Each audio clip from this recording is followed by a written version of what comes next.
So I've come down here this morning and it's a beautiful sunny day, but it was raining all of yesterday. So I don't think I can sieve the soil in the path, it'll be too wet. So I have a couple of jobs. I don't think I'll necessarily get them done, both done. I need to prune back the tayberry area and tie things in, but the bigger job is my shed. I've been chucking stuff in it all summer and it's an utter mess. So I want to pull at least some of the stuff out and organise it better. That way, as the weather gets worse, I can shelter in it if I need to. Let's see how much we get done. You see what I mean? This is an absolute mess. So I've got to pull out nets and things, tidy them up and put them back in a more organised state.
I hate spiders, and this is in the shed. Ugh. I know, if I chuck it out it'll only crawl back in. So this is the fleece tunnel. I think I bought it back in the spring. It's been stored in the shed. I don't think mice have got to it, but if we look closely, it just tears like tissue paper. So I will keep the hoops, but obviously I'm binning this. So if you buy fleece hoop tunnels, so it'd be a tunnel kind of like that. I bought mine from B&Q. And I think it was rather cheap fleece. It just falls apart. So it's maybe worth spending a little bit more and getting something that will last a bit longer. So when your hoop netted tunnels get too old and they have holes in like that and like that, yes, the net's had it, but keep the metal arches and then you can put fresh netting over it. Then at least it's not a total loss. Well, that's what I'm doing. I'm going through my hoop tunnels and a lot of them have got too old. But I have the white netting that I do the hoop covers with the blue pipe. So when I want a lower cover, maybe earlier on in the spring, I can use these metal hoops that were in the net tunnels, and I can just put the white netting over it. At least it recycles it. Okay, so the shed tidy is finished. The shelf is kind of organised. Got my nets together.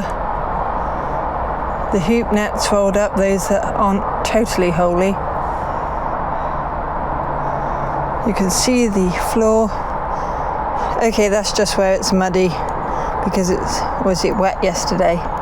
So it is not perfect by any means, but it will do for now. It means I can get into it, and when I have the time, I can paint the inside of the shed, I can sort out the shelves properly, I can get it how I want to, but this will do for the moment.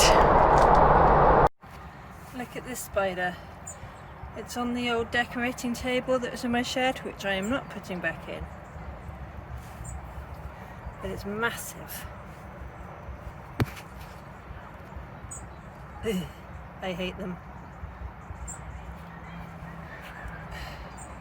This spider did not want to come off the decorating table, but now it's outside. It'll have to get used to the rain. Yeah. Well, that's one more bed netted. That's the brassicas I put in the other day. Let's just hope that these slugs keep away from them. Slow and steady, one bed at a time. Bye. I took the risk the other day to leave these butternuts here, and they're looking okay. Growing in size. That's just about the length of my hand. And I think there's one over on that far one. There's this weird curvy one here. There's one dangle in there. And there's one over here. So they haven't got frosted yet, even though I think it got down to 6 degrees over the last night or so. Most of the foliage is still looking okay-ish. So we'll see how much longer I can get away with leaving them.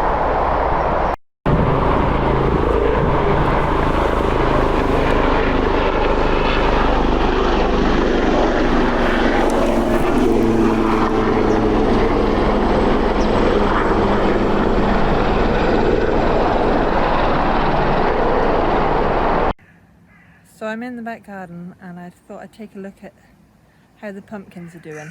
Come see how they've grown. Considering they grew late and I didn't think I was going to get anything. Look at this one.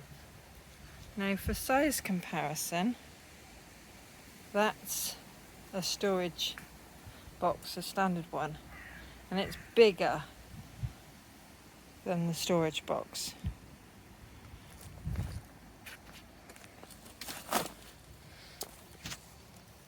Look at that. And this one is a little bit smaller. But again, way bigger than my hand.